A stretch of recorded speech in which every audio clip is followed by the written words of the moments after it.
Ey Müslümanlar medet ol yar pünhan ayrılır.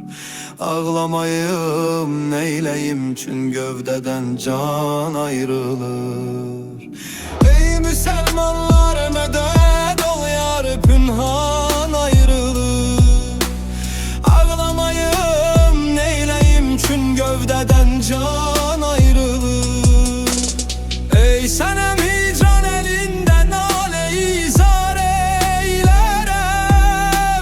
Gözlerimden sana san derya ümman ayrılır.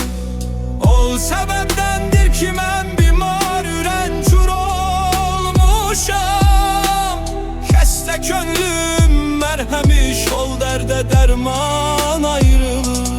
Rengi köhrem zerd olubdur, qamətim əmkün hilal.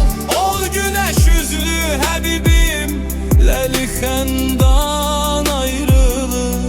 Rengi köhrem zerd olubdur, qamətim əmkün hilal. Ol güneş yüzlü Həbibim, ləli xəndan ayrılır. Taqətim, səbrim tükendi yarsız mən neylərəm. Əqlimi şeyda qılan ol çeşmi fəttan ayrılır. Məhşər yevmül hesab qopdu qiyamət başıma. Çünkü ey Yusuf sifətli bir Kənan ayrılır. Rengi çöhrəm zərd olubdur, qamətim əmkün hilal. Ol güneş yüzlü Həbibim, ləli xəndan ayrılır.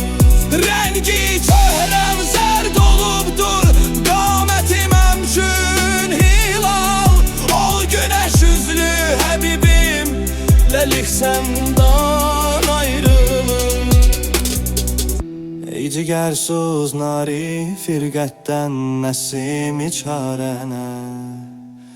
Hər kimə nəhnü qəsəm naçün əzəldə ayrılır. Bədbəxt,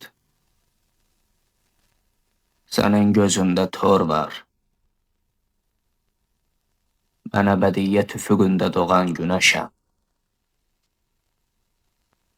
Güneş qürub edəndə əlbəttə sağalar.